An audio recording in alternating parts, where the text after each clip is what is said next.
Hello guys, welcome to AI walkers. మనం previous వీడియోలో DML, DDL ఈ కమాండ్స్ చూసాం కదా. సో ఈరోజు మనం డిసిఎల్ అండ్ టీసీఎల్ కమాండ్స్ గురించి చూద్దాం. సో బేసిక్గా డిసిఎల్ అంటే డేటా కంట్రోల్ లాంగ్వేజ్, టీసీఎల్ అంటే ట్రాన్సాక్షన్ కంట్రోల్ లాంగ్వేజ్. సో బేసిక్గా డిసిఎల్లో మనకు వచ్చేసి గ్రాంట్ అండ్ రివోక్ అని ఉంటాయి. సో గ్రాంట్ ఎందుకు యూజ్ అవుతుంది, రివోక్ ఎందుకు యూజ్ అవుతుందో చూద్దాం. మనకి డేటాబేస్‌ని యాక్సెస్ చేయడానికి, మన టేబుల్స్‌నిలో ఉన్న డేటాని యాక్సెస్ చేయడానికి నంబర్ ఆఫ్ యూజర్స్ అని ఉంటారు గదా. సో, ఆ యూజర్స్‌ని వాళ్ళు యాక్సెస్ చేసే డేటాని రెస్ట్రిక్ట్ చేయడమే ఈ గ్రాంట్, రివోక్ ఇవి యూజ్ చేస్తామనమాట.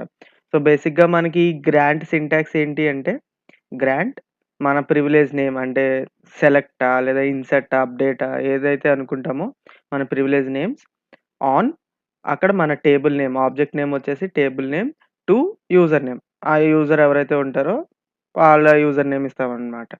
ఇది గ్రాంట్ సింటాక్స్. సో, ఇక్కడ ఎగ్జాంపుల్ 1 చూసుకున్నట్టయితే ఇక్కడ చూడండి.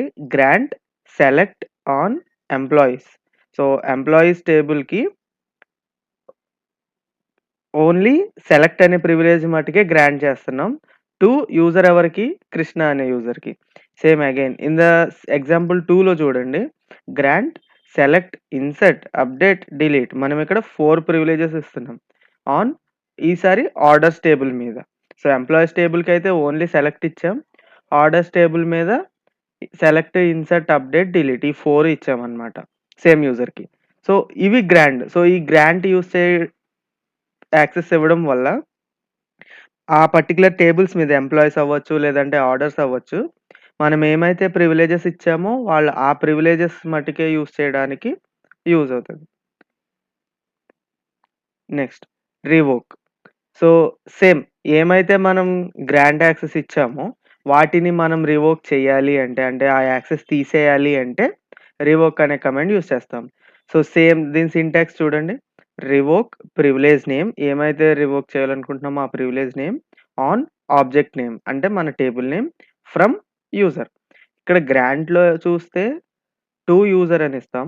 రివోక్‌లో ఫ్రమ్ యూజర్ అని చెప్పి తీసుకుంటామనమాట. ఇక్కడ ఎగ్జాంపుల్ 1 చూడండి.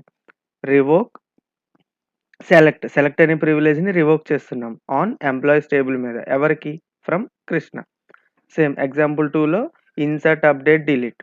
ఇక్కడ మనం గ్రాంట్ ఏమిచ్చాం? సెలెక్ట్, ఇన్సర్ట్, అప్డేట్, డిలీట్ ఇచ్చాం. 4 ఇచ్చాం. ఆర్డర్స్ టేబుల్ మీద. సో, ఇప్పుడు రివోక్‌లో ఏం చేస్తున్నాం? సెలెక్ట్ ఒకటే ఉంచి మిగిలిన 3 మనం రివోక్ చేస్తున్నాం. సో, ఇది రివోక్. అంటే ఏ యూజర్ ఏ ప్రివిలేజ్‌ని వాడాలి అనేది మనం మెన్షన్ చేయడమే, ఆ యాక్సెస్ ప్రొవైడ్ చేయడం, రివోక్ చేయడమే మన డీసీఎల్‌లోకొస్తాయి. డేటా కంట్రోల్ లాంగ్వేజ్‌లోకొస్తాయి. Next transaction control language commands. So, మనకి ట్రాన్సాక్షన్ కంట్రోల్ లాంగ్వేజ్ అంటే ఏంటంటే, సో, మనకి ఏదైనా ఆపరేషన్ జరిగింది. మన సిక్వెల్ డేటాబేస్ ఆపరేషన్ జరిగింది. సో, దానిని సేవ్ చేయాలి అన్నా, లేదంటే ఆహ్, దాన్ని క్యాన్సిల్ చేయాలి అన్నా సరే, మనం ఇక్కడ కమిట్ అండ్ రోల్ బ్యాక్ ఈ 2 యూజ్ చేస్తామనమాట.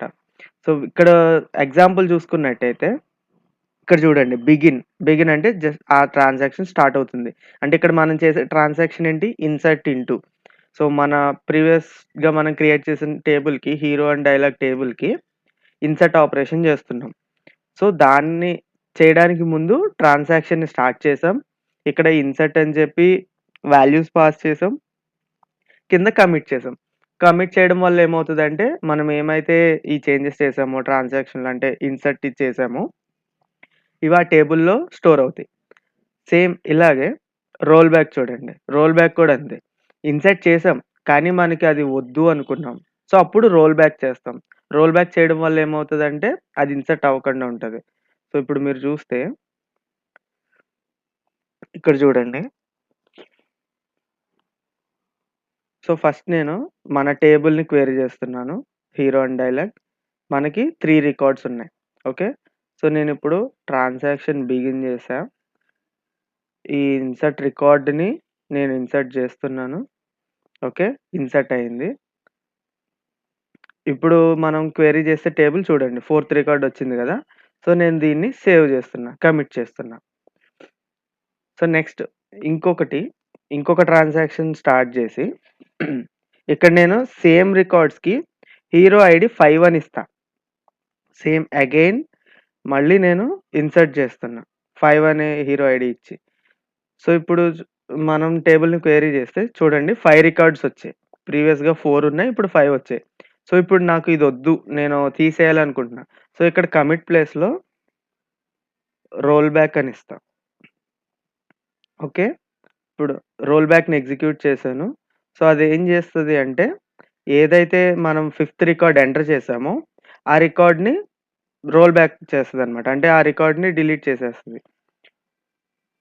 ఇది commit and roll back. So, commit ఏం చేస్తది? సేవ్ చేస్తది.